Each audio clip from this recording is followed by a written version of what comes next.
Hello, Miss Bubello. Before I get into the informative part of the video, I would just like to take a moment to thank you for assigning us this amazing project. I am sure that my fellow classmates have enjoyed doing their projects just as much as I have. And as a sign of my true appreciation for you, I will make this the worst video you have ever seen in your life.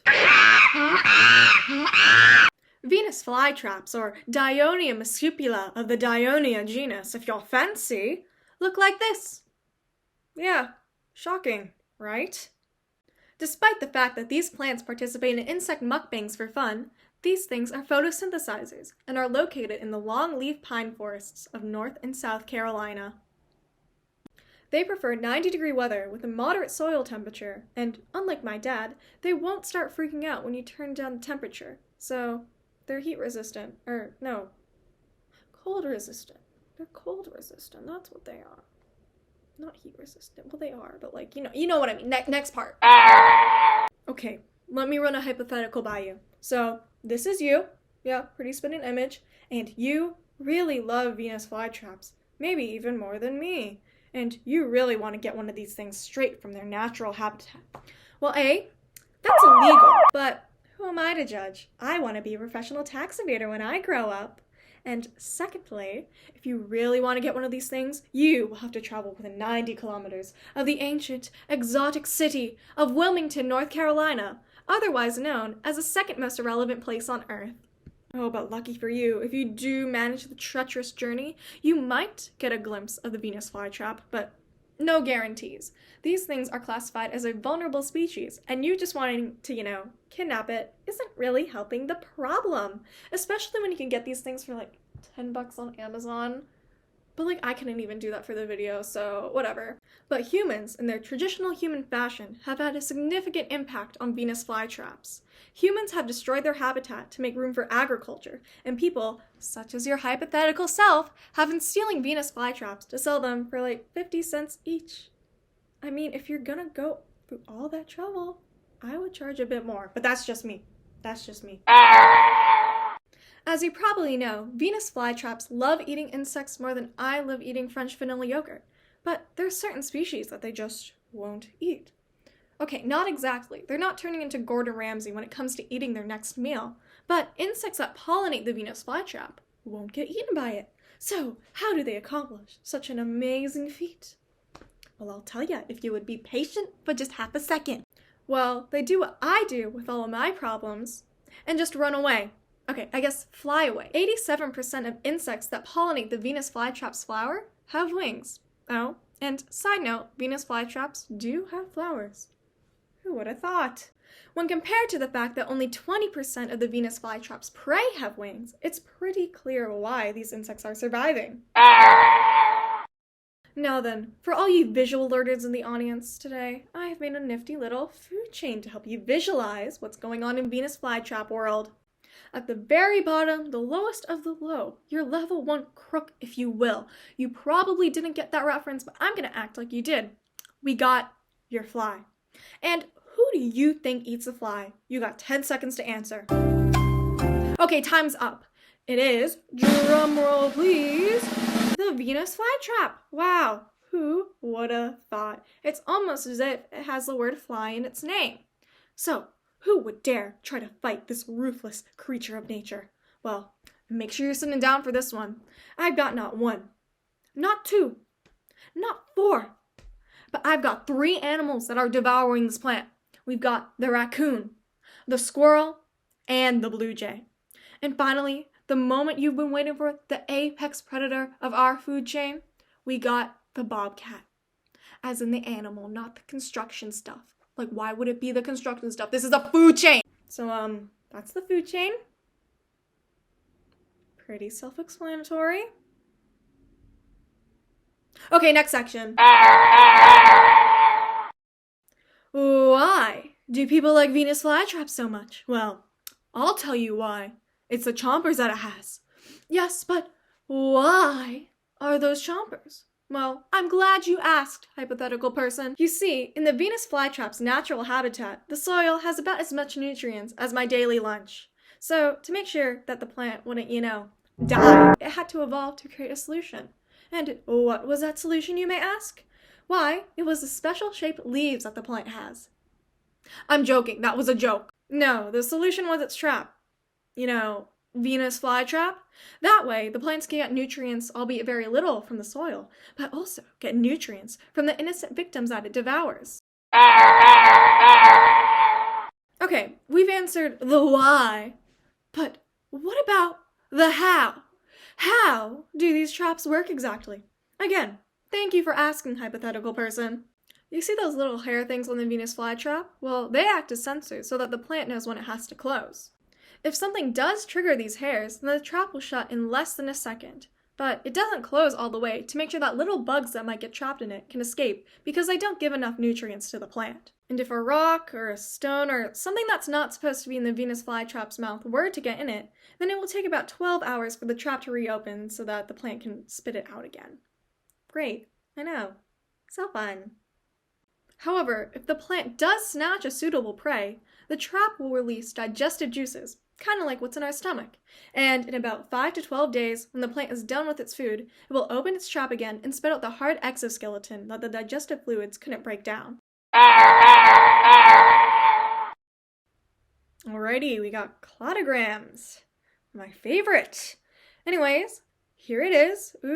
I had such a fun time making this one. So, at the very bottom, we got aloe. You know, the stuff that smells real nice is in cream. There's nothing special about them. Doesn't have any good talents, just like me. So anyways, next we got hostas. And what is so different about hostas? Well, you see, hostas are hardy plants, meaning that they're resistant to the cold. Wow, that's pretty cool, I guess. Next up, we got king sundews. Ooh la la. And what is so different about king sundews? Well, they are carnivorous plants. Yay! Bloodshed! And what do we have next? Put your answers in the comments below. Okay, it is, drum roll please. Why, it's our very own Venus flytrap. Yay! And now then, say it with me this time. What is so different about Venus flytraps?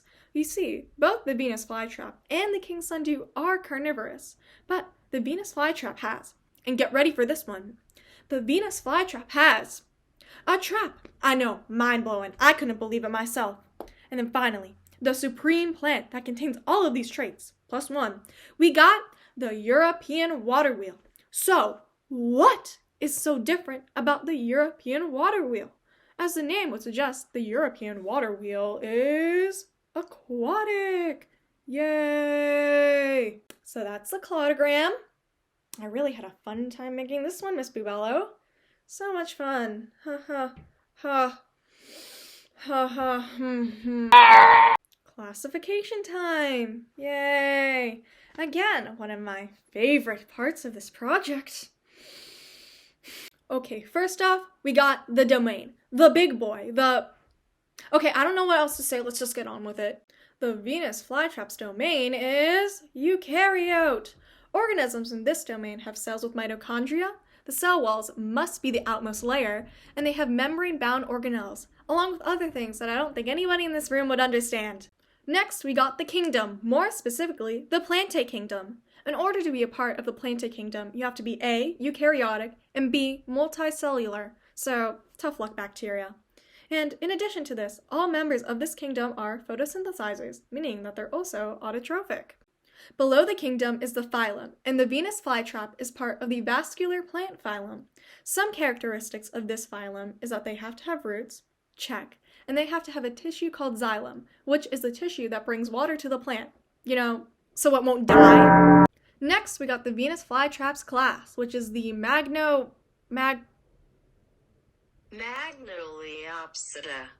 Yeah, what she said. Plants in this class have 2 seed leaves and are considered flowering plants. And what did we learn earlier? You better have been taking notes. Venus flytraps have flowers. Wow.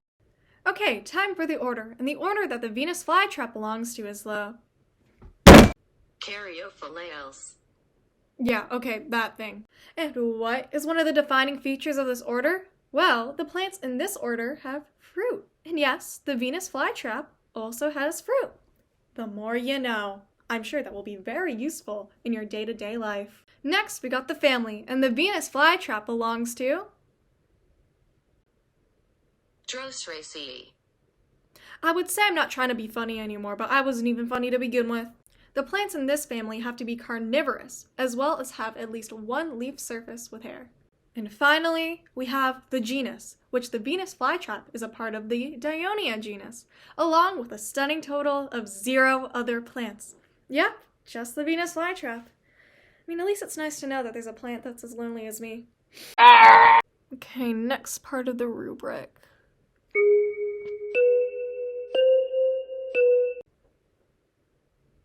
This is a plant! Listen, I'm not doing too hot at geometry, but even I know that this isn't gonna add up. Okay, change of plants. Why don't we compare the Venus flytrap to another plant? Okay, that will work. Okay, remember the European water wheel? Well, let's do some of that comparing stuff. So, if you were to look at this thing for 0.3 seconds, you would see that the European water wheel's traps have a similar shape to that of the Venus flytrap.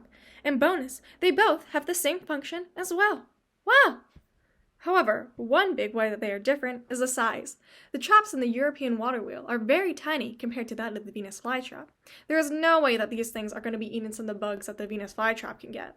Another difference is the frequency of the traps on the plant. As you can see, if you use your brains for once and count, the European water wheel has numerous traps all over its body, while the Venus flytrap only has one.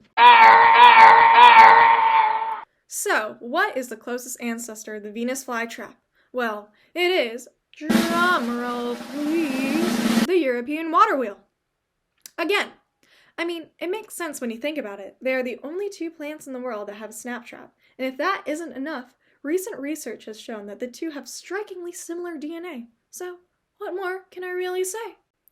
But we, and by we I mean the rubric, don't just want to find out what is closely related to the Venus flytrap, we also need to look at the distant relatives of this plant. And don't you worry, because you gotta look no further than the Nepenthes cassiana. Some similarities with the Venus flytrap are, they're both carnivorous, and that's it. They're found all the way in India, and in case you don't know, that's nowhere near the Carolinas. In addition to this, the way that they trap their prey is very different from the Venus flytrap. See, these are what are called pitcher plants, and they kind of look like that one Pokemon I forgot the name of. Instead of insects being shut into a snap trap, they get stuck in the tube of the plant. Well, kids, what did we learn today? We learned about Venus flytraps, and that's about it. So, before I close out this video, I would just like to give one final thank you to you, Miss Bubello. Thank you for assigning us this amazing project. I really found the whole experience of making this thing very enlightening, and I look forward to wasting my time on useless projects in the future. Thank you.